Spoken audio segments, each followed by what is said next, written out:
கர்த்தருடைய பரிசுத்த நாமத்துக்கு மகிமை உண்டாகட்டும். வாசிக்கலாம். ஏசாயம் 40வது அதிகாரம் 28வது வசனம்.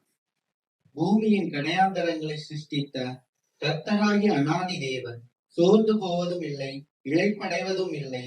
இதை நீ அறியாயோ? இதை நீ கேட்டதில்லையோ? அவருடைய புத்தி ஆராய்ந்து முடியாதது.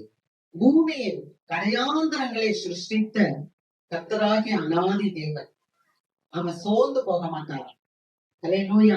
அவர் இளைப்படைய மாட்டார். இதை நீ அறியாயோ? அவருடைய புத்தி ஆராய்ந்து முடியாதது. இந்த வேதத்துல இன்னைக்கு நம்ம வாசிக்கும் போது, இந்த ஏசாயா இந்த புஸ்தகத்தை எழுதும் போது நான் எப்போதும் சொல்லுவேன், ஏசாயா அப்படின்ற ஒரு புக்கு ஒரு நற்செய்தியின் நூல். ஒரு முழு வேதாகமத்தையும் உள்ளடக்கிய ஒரு நூல் தான் ஏசாயா. இந்த ஏசாயா இந்த பகுதியில என்ன சொல்றாருன்னா, ஆண்டவர் எல்லாவற்றையும் சிருஷ்டித்தவர், எல்லாவற்றையும் ஆளுகை செய்கிறார். அல்லேலூயா. அடுத்து அவர் சொல்லுகிற ஒரு காரியம் என்ன அப்படின்னு சொன்னா, யோவான் ஸ்நானனை பத்தி அந்த இடத்துல சொல்றார். மூன்றாவது அவர் என்ன சொல்றாருன்னா, இவ்வளவு பெரிய தேவன் அவர் சோர்ந்து போக மாட்டார், அவர் இளைப்படைய மாட்டார் அப்படின்னு சொல்லியிருக்கு. இந்த உலகம் முழுவதையும் நீங்க பாத்தீங்கன்னு சொன்னா, இந்த உலகம் முழுவதையும் யார் படைத்தார்னா ஆண்டவர் தான் படைச்சார். இந்த முழு உலகமும் யாருக்கு சொந்தம் என்றால் ஆண்டவருக்கு சொந்தம். இந்த உலகத்துல காணப்படுகிற மலைகள், தீவுகள், இங்க காணப்படுகிற சமுத்திரம், இங்க காணப்படுகிற எல்லா காரியங்களும், இங்க இருக்கிற அந்த பூமியில இருக்கிற அத்தனை உயிர்வாழ் சந்துக்கள், மனுஷன், நீங்க, நானு எல்லாமே ஆண்டவருக்கு சொந்தம். ஒருவேளை இந்த உலகத்துல எல்லாரும் வாழலாம். அந்த வசனத்தை நீங்க தொடர்ந்து பாத்தீங்கன்னா, ஆண்டவர் தான் ஆட்சி செய்கிறார், ஆண்டவர் தான் ஆளுகை செய்கிறார். அவர் சொல்றாரு, நீ மண்ண ஒரு துலாக்கோளால நிறுத்த முடியுமா, நிறுக்க முடியுமா, கையில தண்ணீரை பிடிக்க முடியுமா? நான் எவ்வளவு பெரிய தேவன் என்று அவர் சொல்லுகிறார். அல்லேலூயா. அது மாத்திரமில்லை, இந்த உலகத்துல சில ஆட்சியாளர்கள், சில அதிகாரங்கள் இருந்தாலும் எனக்கு முன்னால அது ஒண்ணுமே இல்லை அப்படின்னு சொல்லுகிறார். அல்லேலூயா. அவருடைய இறையாண்மை பத்தி பேசுகிறார். ஆண்டவருடைய இறையாண்மை அந்த அகில உலகத்தையும் ஆளுகை செய்கிறதா இருக்கிறது. அவருடைய வல்லமை ரொம்ப பெருசா இருக்கு. இப்படிப்பட்ட ஆண்டவரை விசுவாசிக்கிற நீ, இப்படிப்பட்ட ஆண்டவரை ஆராதிக்கிற நீ ஏன் சோர்ந்து போகிறார், ஏன் இளைப்படைகிறார்? என்ன நோக்கி பாரு, நான் உனக்கு புதுவெளம் தருவேன் என்று கர்த்தர் சொல்றார். அல்லேலூயா. அவருடைய புத்தி ஆராய்ந்து முடியாதது. ஆமென். அவருடைய புத்தி அவரை ஈஸியா நம்ம என்ன பண்ணிட முடியாதுன்னா, எஸ்டிமேட் பண்ணிட முடியாது. ஆண்டவரை ரொம்ப சீக்கிரமா நீங்க நானும் யூகிக்க முடியாது, இடமாற்ற முடியாது. இந்த உலகத்துல எத்தனையோ காரியங்களை, எத்தனையோ மனிதர்களை நாம இடம் போடுவோம், இவங்க இப்படித்தான், இவங்க இப்படித்தான். ஆனா ஆண்டவரை நீங்களும் நானும் யூகிக்க முடியாது. அவர் பெரிய தேவன். அவர் எப்படிப்பட்டவர்? அவர் புத்தி ஆராய்ந்து முடியாதது.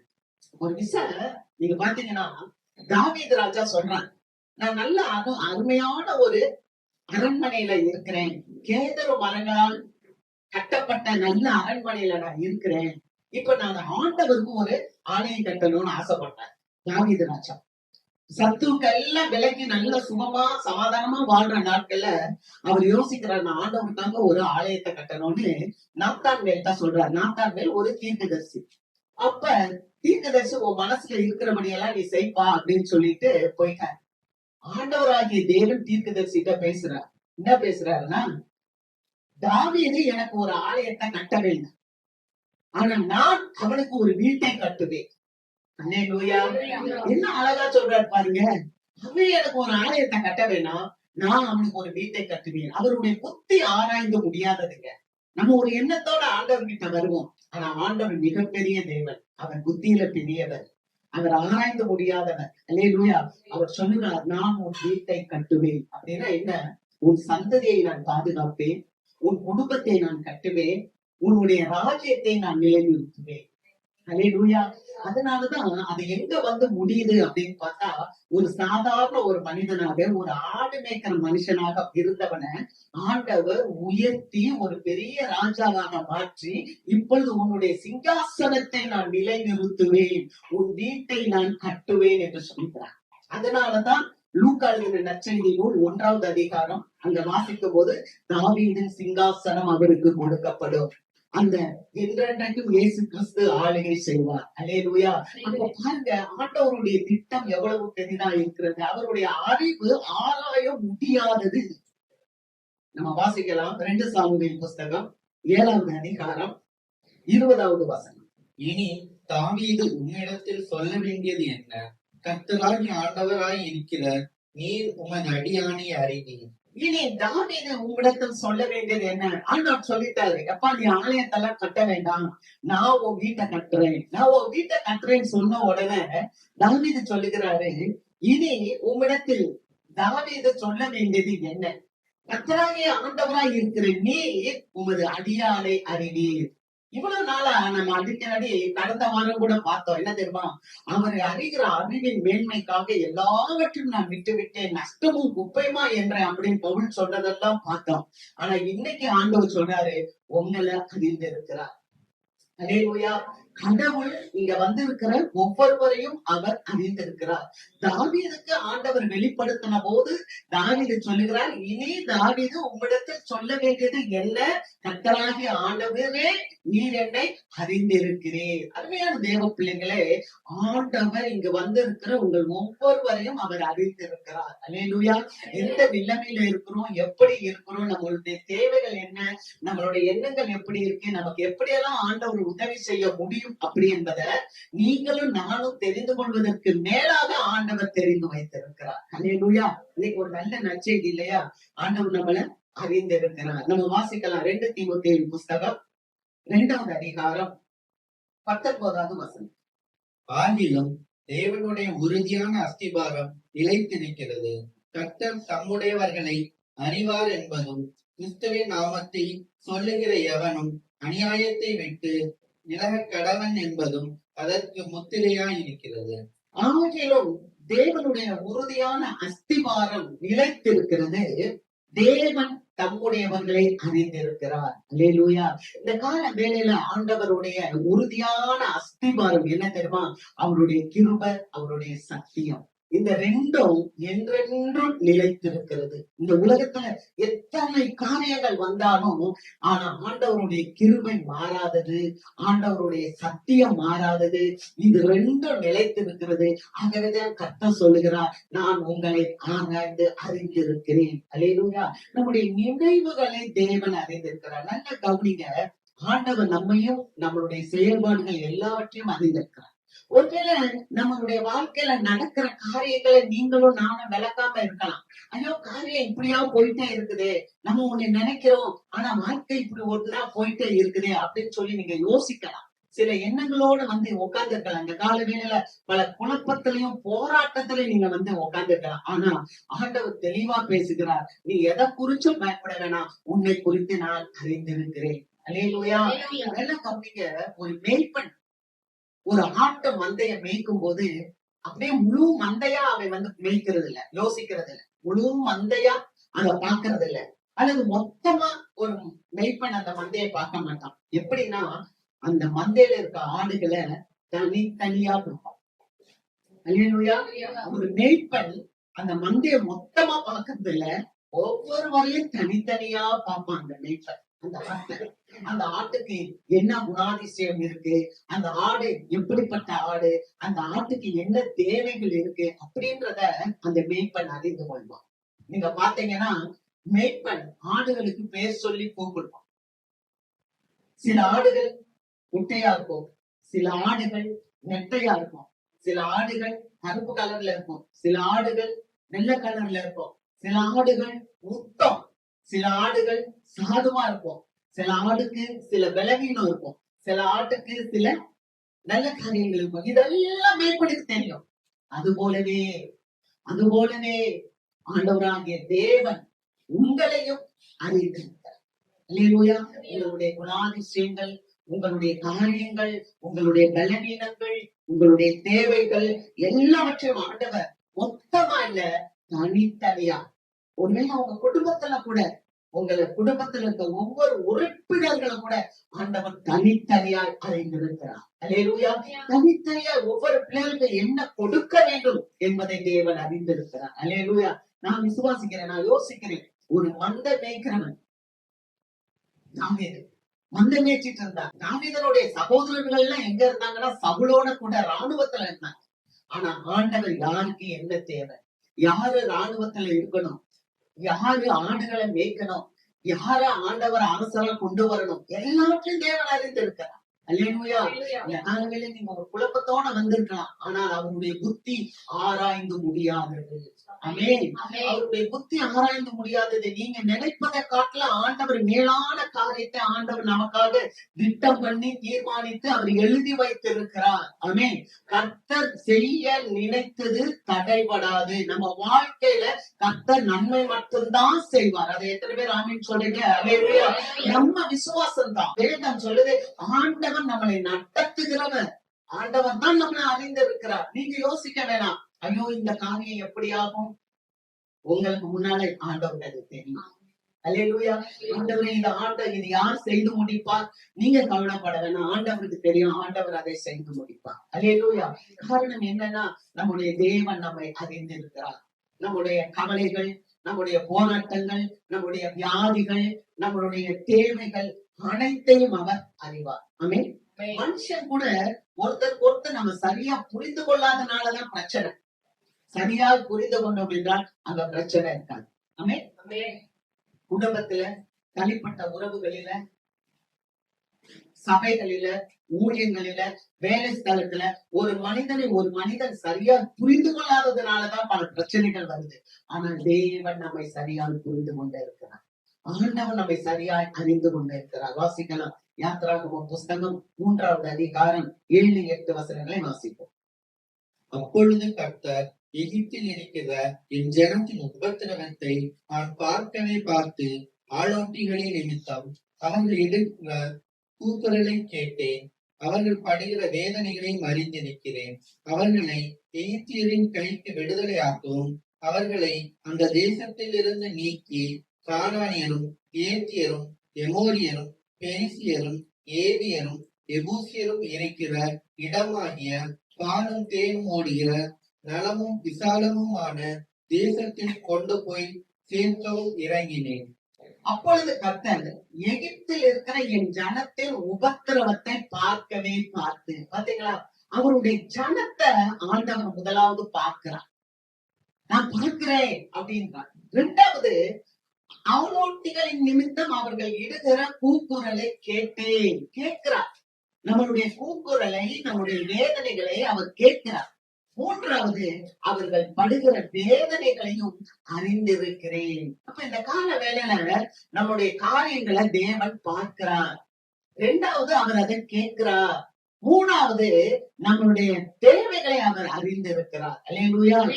3 காரியங்கள், நம்மளுடைய வேதனைகளை, அதான் நம்மளுடைய தேவைகளை அவர் அறிந்திருக்கிறார். நம்முடைய ஆண்டவர் எப்படிப்பட்டவர் தெரியுமா?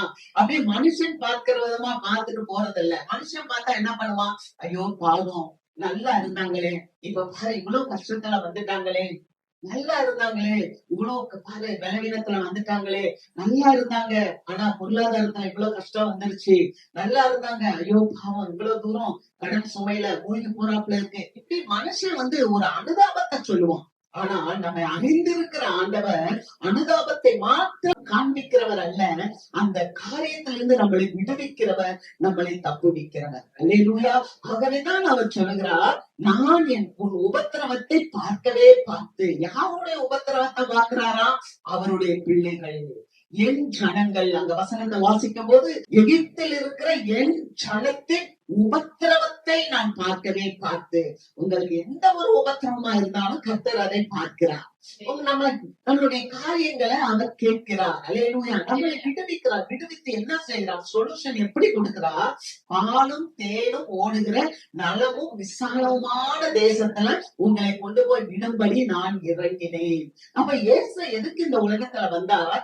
தேவ பிள்ளைகளுக்கு வாழ்க்கையில சமாதானத்தை கொடுக்க, சந்தோஷத்தை கொடுக்க, செழிப்பை கொடுக்க ஆண்டவர் இறங்கி வந்தார். அல்லேலூயா. அல்லேலூயா. இந்த இஸ்ரவேல் ஜனங்களை எகிப்து தேசத்திலிருந்து வெளியே கொண்டு வரும் போது ஆண்டவர் எத்தனை காரியங்களை செய்தார் தெரியுமா? அவர் செங்கடலை பிளந்தார், யோர்தானை பிளந்தார், அவர் எரிகோ கோட்டைகளை இடிந்து விழ பண்ணினார். மேகஸ்தம்பம் பகலிலே, மேகஸ்தம்பம் இரவிலே, அக்னி ஸ்தம்பம் அவர்கிட்ட வந்துச்சு. அல்லேலூயா. அவங்க பாதரட்சைகள் அறுந்து போகல, அவர்கள் வஸ்திரங்கள் பழையதா போகல. ஆண்டவர் 40 வருஷம் அந்த ஜனங்களை ஆற்றி தேற்றி வழி நடத்தினார். அல்லேலூயா. இந்த தேவன் என்றென்றும் உள்ள சதா காலங்களிலும் நம்முடைய தேவன் மரண பரியந்தம் நம்மை நடத்துவார். காரணம் நம்மை அவர் அறிந்திருக்கிறார். காரணம் நாம் அவருடைய பிள்ளைங்க. ஒருவேளை நீங்க நினைக்கலாம், ஐயோ என் வாழ்க்கை பட்டு போச்சு, என் வாழ்க்கை அவ்வளவுதான், இனி என் வாழ்க்கையில ஒண்ணும் இல்லை அப்படின்னு நீங்க நினைக்கலாம். ஆனா உங்களை பட்டு போறதுக்காக ஆண்டவர் உண்டாக்கல, உங்களை பசுமையா இருக்க செய்யும்படி ஆண்டவர் உண்டாக்கி இருக்கிறார். அல்லேலூயா. உன்னை அழிப்பதற்காக ஆண்டவர் உண்டாக்கவில்லை, உன்னை உருவாக்கி உயர்த்துவதற்காக தேவன் உன்னை உண்டாக்கி இருக்கிறார். அல்லேலூயா. நீங்க எந்த காரணம் வேணாலும் சொல்லலாம். ஒரு நிலை எனக்கு ஐயோ அவ்வளவுதான், வயசு முடிந்து போச்சு, இல்ல எனக்கு படிப்பு இல்ல, அல்லது எனக்கு என்னுடைய குடும்பத்துல நபர்கள் சரியில்லை, நீங்க என்னன்னா சொல்லலாம். ஆனால் அவருடைய புத்தி ஆராய்ந்து முடியாது. தேவனுடைய புத்தி ஆராய்ந்து முடியாததாவது நம்மளுடைய காரியத்துக்குள்ள ஒரு வட்டத்துக்குள்ள ஆண்டவரை அடக்கி வைக்க முடியாது. ஆண்டவருடைய வல்லமையானது மகத்துவமானது. வார்த்தை மகத்துவம் உள்ளது. அந்த வார்த்தை மகத்துவமா இருக்கிறனாலதான் வானங்கள் உண்டாகட்டும்னு உண்டாகி போச்சு, சமுத்திரம் உண்டாகட்டும்னா உண்டாகிவிட்டது. எல்லாத்தையுமே ஆண்டவர் தன்னுடைய வார்த்தையினாலே வல்லமையினாலே உண்டாக்கி இருக்கிறார். அல்லேலூயா. அந்த கால நிலையில இந்த வார்த்தையை கேட்கிற நீங்கள் ஒவ்வொருவரும் ஏதோ ஒரு சத்தம் என்று நினைத்து விடக்கூடாது. அது வார்த்தை என்று நினைத்து அந்த வார்த்தையை உள்வாங்கும் போது ஆண்டவர் நம்மை அறிந்திருக்கிறார் என்பதை நீங்கள் விசுவாசிக்கும் போது நம்முடைய வாழ்க்கையில கர்த்தர் பலத்த காரியங்களை செய்கிறார். அல்லேலூயா. புதிய ஏற்பாட்டுல வாசிக்கிற ஒரு விசை வாசிக்கலாம். யோவானுக்கு எழுதின நற்செய்தி நூல் 1ஆம் அதிகாரம் 48வது வசனம். அதற்கு நாத்தான்வேல், நீர் என்னை எப்படி அறிவீர் என்றார். இயேசு அவனை நோக்கி, பிலிப்பு உன்னை அழைக்கிறதற்கு முன்னே நீ அத்திமரத்தின் கீழே இருக்கும் போது உன்னை கண்டேன் என்றார். அதற்கு நாத்தான்வேல், நீர் என்னை எப்படி அறிவீர் என்றார். ஆண்டவர் நம் ஒவ்வொருவரையும் அறிந்திருக்கிறார். அல்லேலூயா. இப்ப ஆண்டவர் சொல்லுவார், நாத்தான்வேல கூப்பிடும் போது பிலிப்பு ஒரு நாள் ஆண்டவரை பார்க்க போறார். பிலிப்பு போகும்போது நாத்தான்வேல்கிட்ட கேட்கிறாரு, நான் மேசியாவை பார்க்க போறேன் வாரியா அப்படின்னு. அப்ப அவர் யாரு அப்படின்னும் போது நாத்தான்வேல்கிட்ட சொல்றாரு, நீ வந்து பாரு அப்படின்னு. அப்ப இவரு போறாங்க இயேசுவை பாக்குறதுக்காக. இந்த நாத்தான்வேல் போகும்போது இயேசுவானவர் சொல்லுகிறார், உத்தம இஸ்ரவேலனே. அல்லேலூயா. நான் போட்டு இயேசு நாத்தான்வேலின் தம்மிடத்தில் வர கண்டு அவனை குறித்து இதோ கபடற்ற உத்தம இஸ்ரவேலன் என்றார். எப்படி அறிந்திருக்கிறார் பாத்தீங்களா? அல்லேலூயா. அல்லேலூயா. உங்களையும் என்னையும் பார்க்கிறார் ஆண்டவர். பார்த்து சொல்றா, கபடற்ற உத்தம இஸ்ரவேலன். எத்தனை பேர் ஆமென் சொல்றீங்க? அல்லேலூயா. ஆமென். நம்மள உத்தம இஸ்ரவேலன் அப்படின்னு சொன்ன உடனே அப்படியே அந்த நாத்தான்வேல் சொல்றாரு, ஆண்டவரே நீர் என்னை எப்படி அறிவீர்? ஆண்டவர் ஒவ்வொருவரையும் அறிந்திருக்கிறார். அதுக்கப்புறம் அவர் சொல்றாரு, நீ அத்திமரத்துக்கு கீழே இருக்கும் போதே உன்னை நான் கண்டு கொண்டேன். தேவ மக்களே, உங்களை ஆண்டவர் எப்போதே கண்டுகிட்டார் தெரியுமா? தாயின் கர்ப்பத்திலேயே உங்களை கண்டுகிட்டார். உங்களை எப்பவுமே தெரிஞ்சுக்கிட்டார் தெரியுமா? இந்த உலகத்துக்கு முன்னாடியே, உலகம் உண்டாவதற்கு முன்பதாகவே தேவன் உங்களை தெரிந்து கொண்டார். அல்லேலூயா. இந்த உத்தம குமாரன், இந்த உத்தம இஸ்ரவேலன் யாரு? இவரு நாத்தான்வேல். நாத்தான்வேல் ஆண்டவர் எப்படி கண்டுவிட்டார்? இயேசு எப்படி கண்டுவிட்டார்னா, நீ அத்திமரத்துக்கு கீழே இருந்தல. இந்த அத்திமரம் என்றால் என்ன தெரியுமா? பழைய ஏற்பாட்டுல 5 புஸ்தகங்கள் தான் யூதர்களுக்கு என்று கொடுக்கப்பட்ட புஸ்தகம். அது தோரா என்று சொல்லப்படும். 5 ஆகமங்கள், பஞ்சாகமங்கள் என்று சொல்லப்படும். இந்த புஸ்தகத்தை யூத ரபிகள் என்ன பண்ணுவாங்கன்னா, அவர்கள் எப்போதும் அந்த அத்திமரத்துக்கு கீழே உட்கார்ந்து வாசிப்பாங்க. அதான் இந்த இஸ்ரவேலர், உத்தம இஸ்ரவேலர் என்று பெயர்பட்ட இந்த நாத்தான்வேல் செய்தார். இவர் என்ன செய்தார்னா, ஆண்டவருடைய வேதத்தை, வார்த்தைய அவர் என்ன பண்றாருன்னா அந்த அத்திமரத்துக்கு கீழே இருந்து வாசிக்கிறார். இத இயேசுவானவர் பார்த்தார். அல்லேலூயா. இந்த மனிதன் நினைச்சால் நான் யாருமே பார்க்கல, நான் தனிமையா தான் இருக்கிறேன் அப்படின்னு சொல்லி. ஆனா ஒரு கண் அவரை பார்த்தது. அல்லேலூயா. இந்த கால வேளையில நீங்களும் வந்திருக்கலாம், ஆண்டவர் என்னை பார்க்கிறாரா? என் தனிமையை பார்க்கிறாரா? என் வெறுமையை பார்க்கிறாரா? அவர் என்னை அறிந்திருக்கிறாரா? என்னை தெரிந்திருந்தால் எனக்கு ஏன் இத்தனை காரியங்கள் இப்படியெல்லாம் சம்பவிக்கிறது? ஏன் என் வாழ்க்கையில இத்தனை காரியம்லாம் நடக்குது? ஏன் என் வாழ்க்கையில ஒரு காரியமும் சித்திக்கல? ஏன் எனக்கு ஒரு வெற்றியும் கிடைக்கல? இப்படியெல்லாம் கூட நீங்க யோசித்து கொண்டிருக்கலாம். ஆனால் இது போல யோசித்து கொண்டிருந்த அந்த நாத்தான்வேலதான் ஆண்டவர் பார்த்திருந்தார். பார்த்தவுடன் கூப்பிட்டார். என்ன தெரியுமா? கபடற்ற உத்தம இஸ்ரவேல். அல்லேலூயா. இந்த நல்ல காலங்களில் அருமையான தேவ பிள்ளையே, ஆண்டவர் உங்களை அறிந்திருக்கிறார். நீங்க மீகா எழுதுற புஸ்தகம் 4வது அதிகாரம் 4வது வசனத்தை வாசிப்போம். அவனவன் தன் தன் திராட்சை செடியின் நிழலிலும் தன் தன் அத்திமரத்தின் நிழலிலும் பயப்படுத்துவான் இல்லாமல் உட்கார்வான்.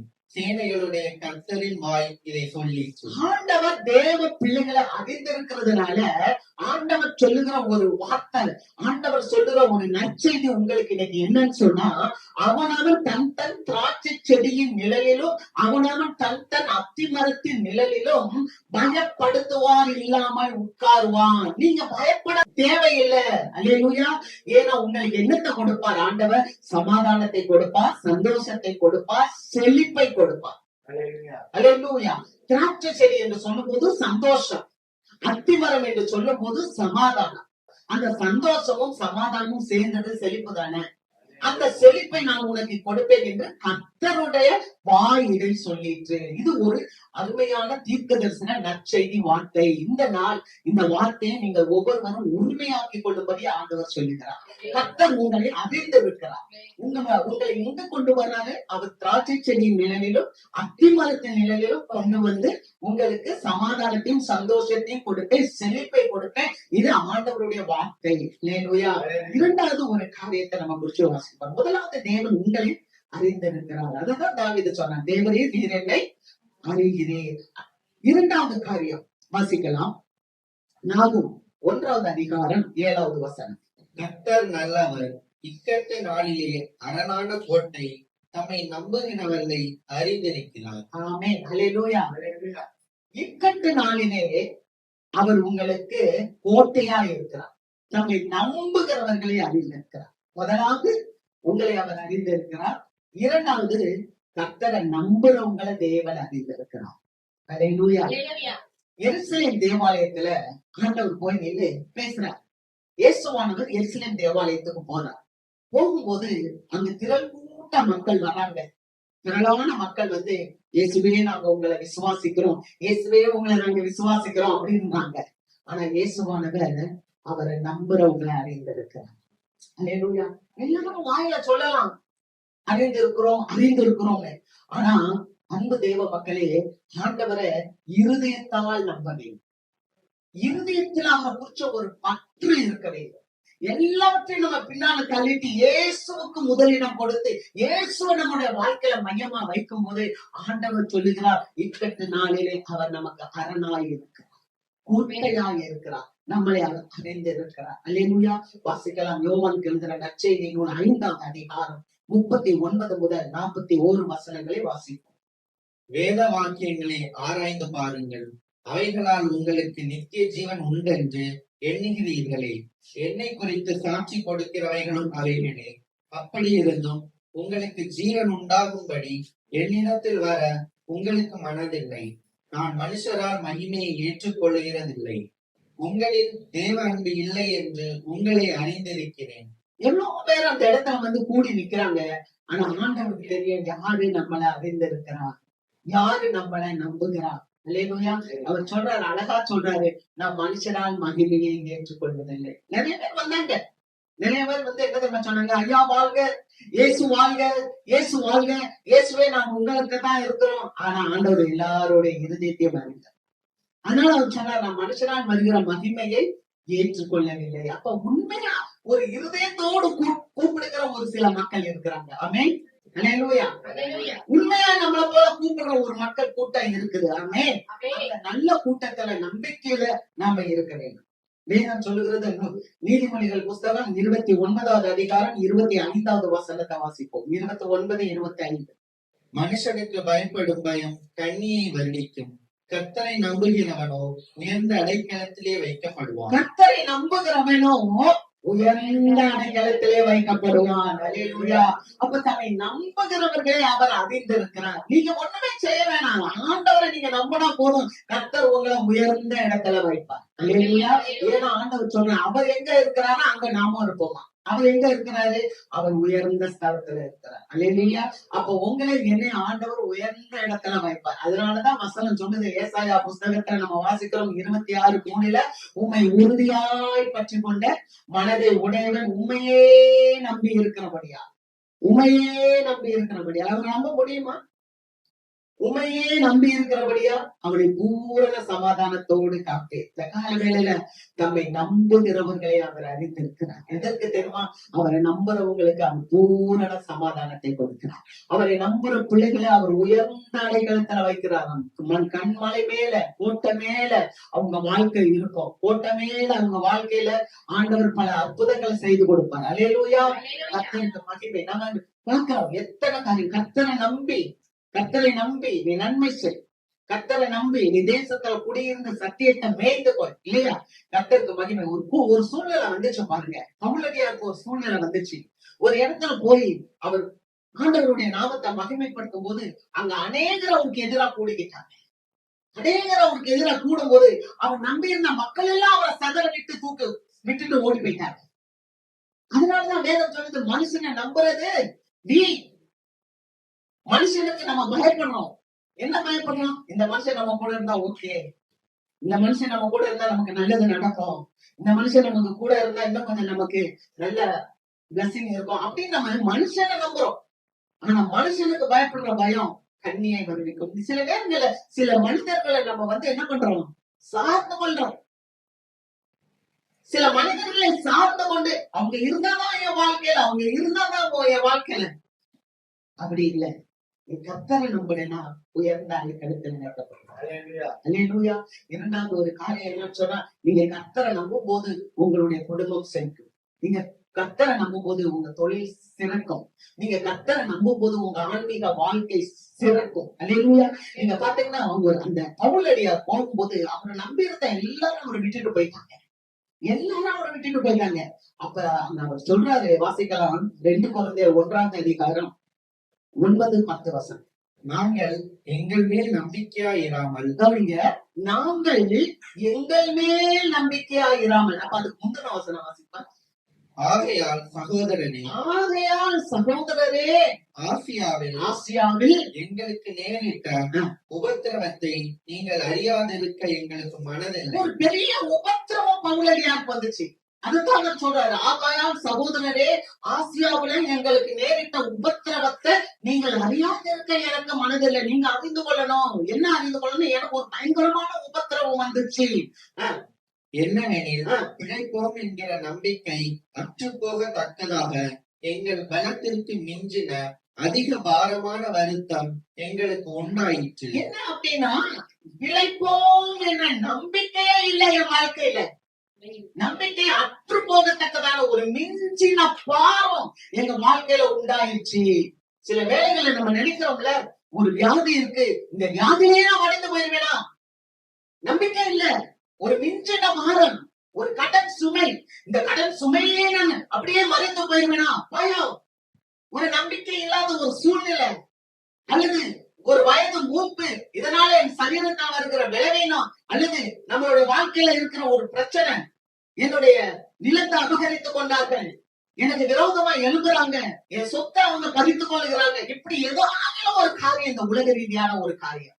இன்னொரு பக்கம் பார்த்தா ஆன்மீக வாழ்க்கையில செழிக்க விடாத படிக்க சில பாரங்கள் நம்மளை அழுத்தி நம்ம ஆன்மீகத்துல எழுந்திருப்போமா? ஆண்டவரை நோக்கி பார்க்க முடியுமா? இல்ல. மனசுல ஒரு பாரம், மனசுல ஒரு அழுத்தம். அதனாலதான் பவுலடியார் சொல்றாரு, நான் செய்ய வேண்டியதை செய்யாம செய்ய விரும்பாததையே செய்கிறேன். ஏன்னா நம்மளுடைய ஆவியில உற்சாகம் இல்லாதபடிக்கு நம்மளுடைய சரீரத்தை ஒரு தொய்ந்து போன ஆவி கீழ் நோக்கி இழுத்து கொண்டே இருக்கிறது. பிரச்சனை மிஞ்சின பாரம்.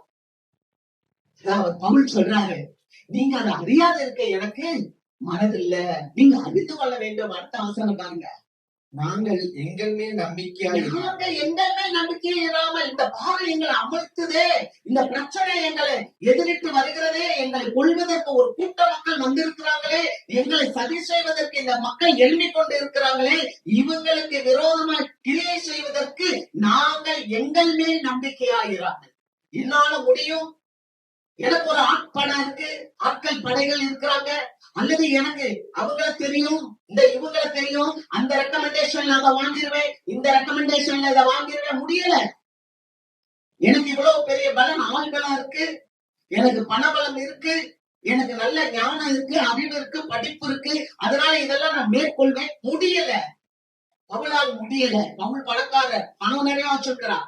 பவுலுக்கு நிறைய பெரிய பெரிய ஆட்கள் தெரியும், முடியல. ஆனா சொல்றா, நாங்கள் எங்கள் மேல் நம்பிக்கையா இராமல், அல்லேலூயா, மரித்தோரை எழுப்புகிற தேவன் மேல் நம்பிக்கையா இருக்கத்தக்கதாக ஆண்டவர் மேல நம்பிக்கை, ஆண்டவர் மேல நம்பிக்கை, அதுதான் முக்கியம். நம்ம வாழ்க்கையில நான் மூழ்கிறேன் சொல்றார், தாவீது சொல்கிறார், மிகுந்த ஜலப்பிரவாகத்தில் இருந்த என்னை கை நீட்டி தூக்கி எடுத்தேன். அல்லேலூயா. ஒரு ஜலப்பிரவாகம் அப்படியே அமிழ்கிறது மாதிரி இருந்துச்சு. ஆனா கர்த்தாவே நீரோ என்னை கரம் நீட்டி தூக்கி எடுத்து. எங்க மேல நம்பிக்கை இல்ல, மறிச்சு போகும்னு நினைச்சோம். ஆனா மருத்துவரை உயிரோடு எழுப்புற தேவன் மேல நாங்க நம்பிக்கையா இருந்தோம். அவர் என்ன பண்ணா, எங்களை தப்புவித்தார், எங்களை தப்புவிக்கிறார், எங்களை தப்புவிப்பார். வாசிக்கலாம். அப்படிப்பட்ட மரணத்தில் நின்றும் அப்படிப்பட்ட மரணத்தில் நின்றும் அவர் எங்களை தப்புவித்தார். அவர் எங்களை தப்புவித்தார். அல்லேலூயா. ஆண்டவர் நம்மை தப்புவித்தார். ஆமென். இந்த நாள் வரைக்கும் நம்ம நிர்மூலமாகாமல் இருப்பது அவருடைய கிருபை. நம்மளை தப்புவித்தார், அவர் நம்மளை தப்புவிக்கிறார், இனிமேல் நம்மளை தப்புவிப்பார். முற்காலங்களுக்கும் அவர் நமக்கு போதுமானவர். யாரு? ஆண்டவராகிய தேவன் நேற்றும் இன்றும் என்றும் மாறாதவராய் இருக்கிறார். அவர் மேல் நம்பிக்கையா இருக்கிறவர்களை அவர் அறிந்து இருக்கிறார். அதனைத்தான் அவர் சொன்னார், மரித்தேன், நான் சதா காலங்களிலும் உயிரோடு இருக்கிறேன். எதுக்கு தெரியுமா அவர் உயிரோடு இருக்கிறாரு? மரித்தவரையும் அப்படியே போயிருந்திருக்கலாம், ஆனால் நாம் மீட்கப்படும்படி அவர் மரித்து உயிரோடு எழுந்தும் இருக்கிறார். நமக்கு காப்பாற்றும்படி, நமக்கு உதவி செய்யும்படி, தன்னை நம்புகிற பிள்ளைகளை அப்படியே விட்டுவிடணும் என்ற இல்ல, தம்மை நம்புகிற பிள்ளைகளை முடிவு வரையிலும் பாதுகாப்பதற்கு அவர் இன்றும் உயிரோடு இருக்கிறார். ஆகவேதான் நான் சொல்லுகிறார், அப்படிப்பட்ட மரணத்தில் இருந்தும் அவர் எங்களை தப்புவித்தார், இப்பொழுதும் தப்புவிக்கிறார், இனிமேலும் எங்களை தப்புவிப்பார். அல்லேலூயா. அதை நம்புகிற பிள்ளைகளை கர்த்தர் தப்புவிக்கிறார். மூன்றாவது ஒரு காரியம் வாசிக்கலாம். 2 பேதுருவின் புஸ்தகம் 2வது அதிகாரம் 9வது வசனம். கர்த்தர் தேவ பக்தி உள்ளவர்களை சோதனையில் என்று ரட்சிக்கவும், அக்கிரமக்காரரை ஆக்கினைக்குள்ளானவர்களாக நியாயத்திற்கு நாளுக்கு வைக்கவும் அறிந்திருக்கிறார்.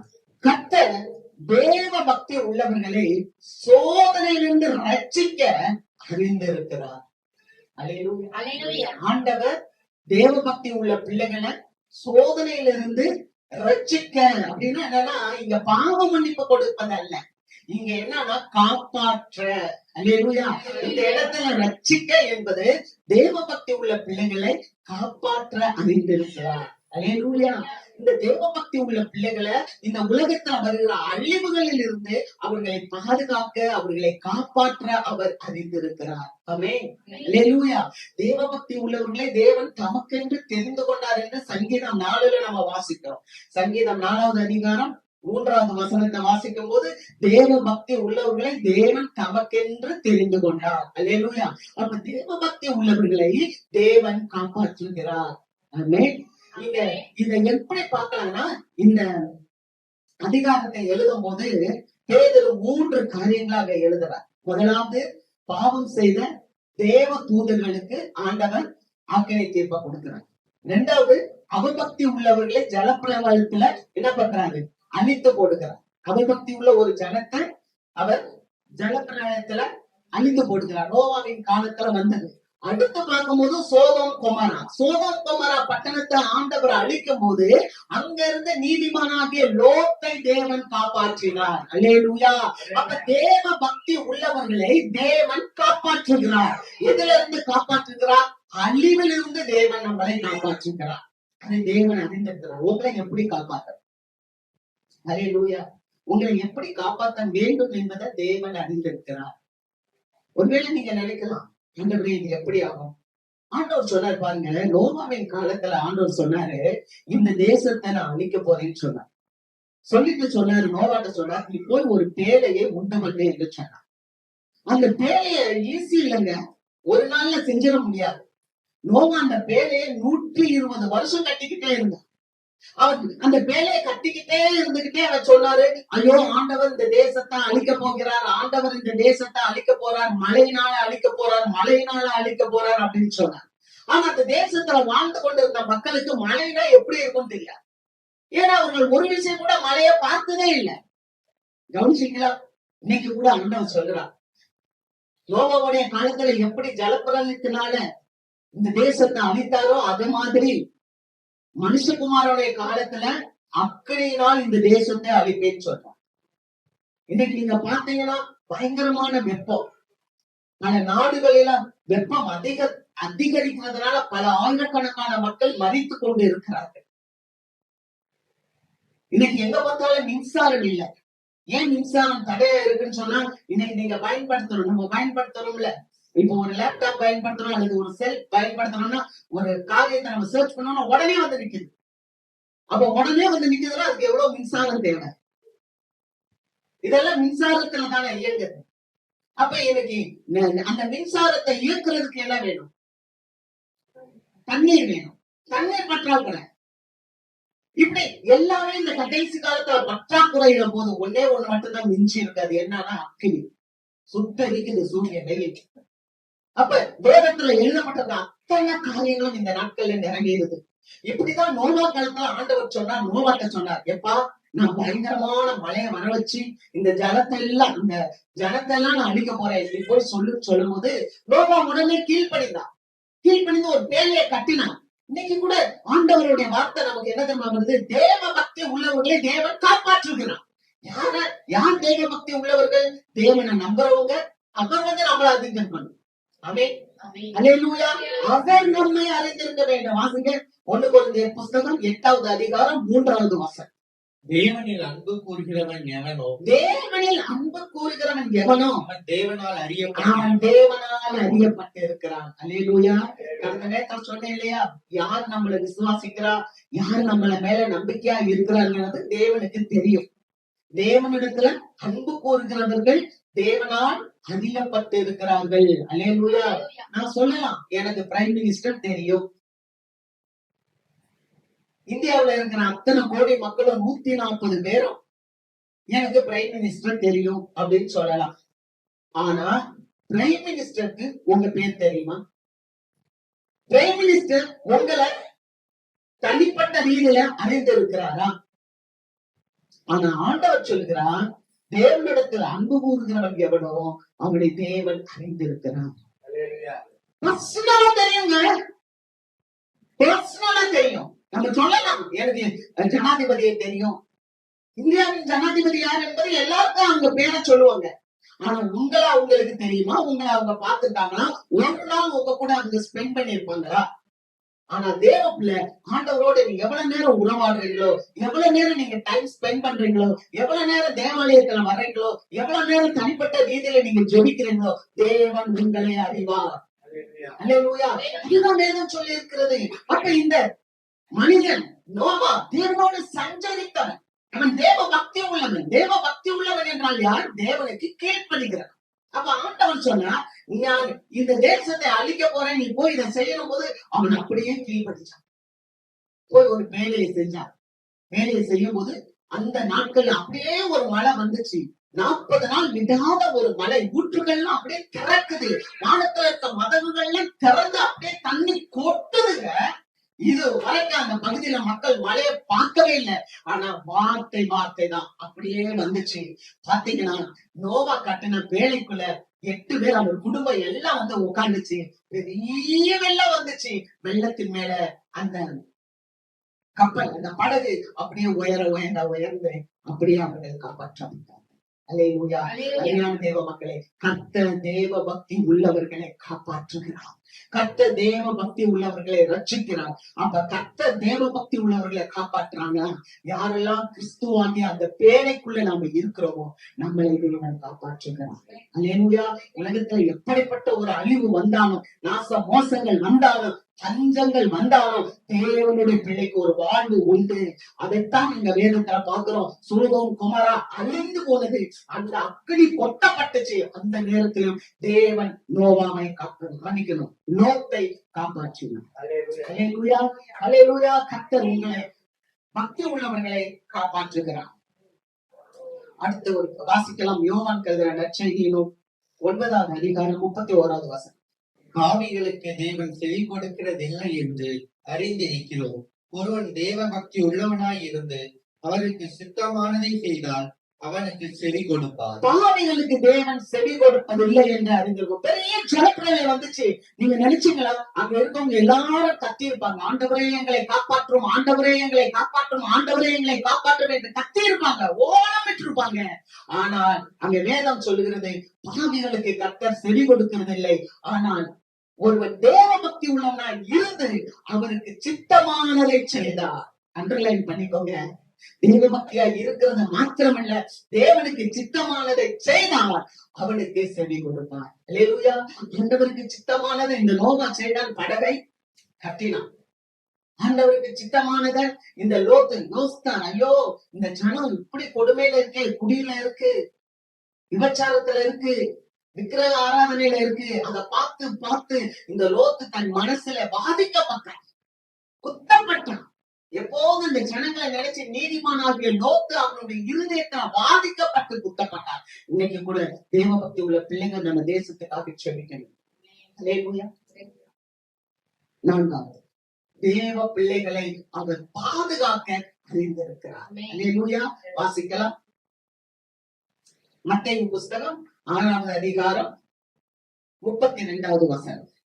இவைகளை எல்லாம் அஞ்ஞானிகள் நாடி தேடுகிறார்கள், இவைகள் எல்லாம் உங்களுக்கு வேண்டியவைகள் என்று உங்கள் பரமபிதா அறிந்திருக்கிறார்.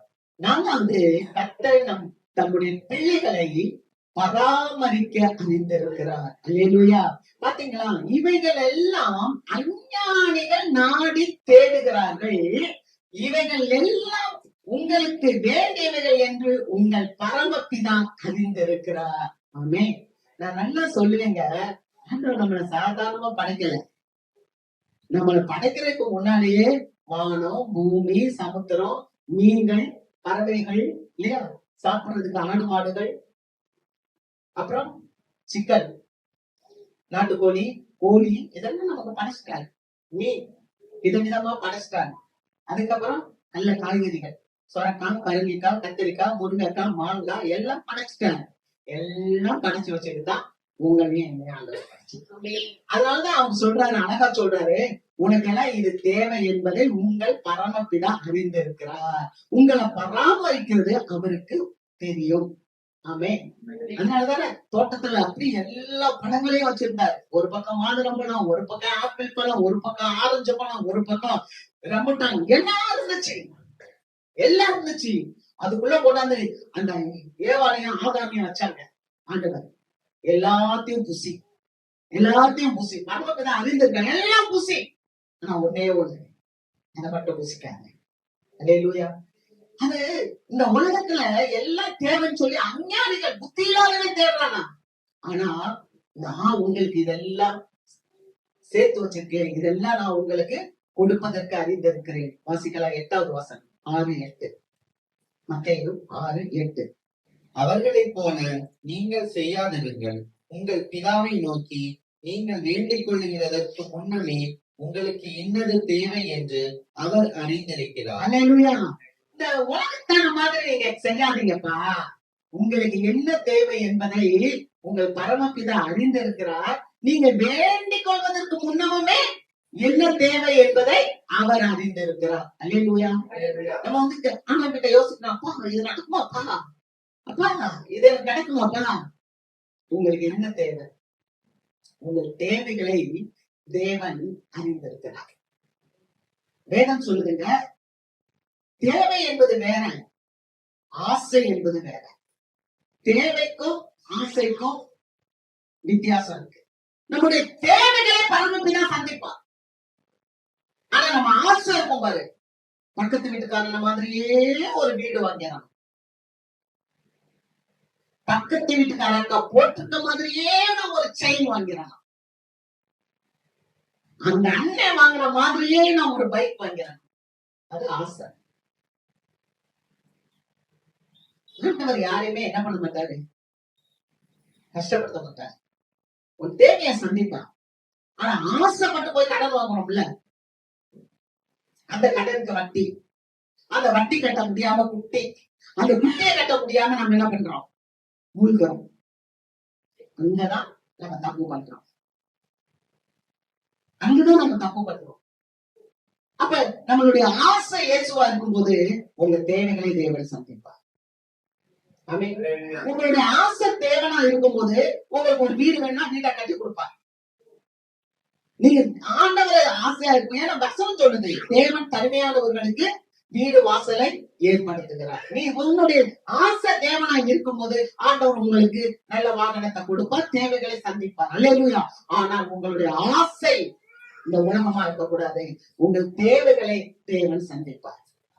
ஆமென். இதுதாங்க சத்தியம். சத்தியத்தை சத்தியமா போதிக்கிறேன். வாசிக்கலாம் பாருங்களேன்.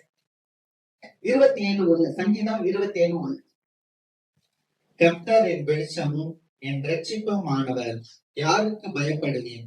கர்த்தர் என் ஜீவனின் பலனானவர், யாருக்கு அஞ்சுவேன்? கர்த்தர் என் ஜீவனின் பலனானவர். அல்லேலூயா. கர்த்தர் என் ஜீவனின் பலனானவர். எவ்வளவு பணம் இருக்கு, எவ்வளவு சொத்து இருக்கு, எவ்வளவு ஆஸ்திகள் இருக்கு, ஆனா உயிரோட ஒரு மனுஷனால இருக்க முடியல. எவ்வளவு சொத்து இருக்கு, ஒரு பிடி சோறு சாப்பிட முடியல. நமக்கு ஜீவன் இருக்குல்ல, அந்த ஜீவனுக்கு ஒரு பலன் கொடுத்திருக்காருல, அதுதான் நமக்கு கொடுத்திருக்கிற பராமரிப்பு. அல்லேலூயா. பராமரிப்புங்க. வேதம் சொல்லுது, செத்த சிங்கத்தை பார்க்கணும், உயிருள்ள நாய் பாசி. ஆமென். அல்லேலூயா. செத்த சிங்கத்தை பார்க்கிலும் உயிருள்ள நாய் பாசி. அது பரவாயில்ல, சிங்கம் செத்து போய் கிடக்கு, ஆனா நாய் ஆனா உயிரோட வரைக்குது, உயிரோட இருக்குது. அது வாசி.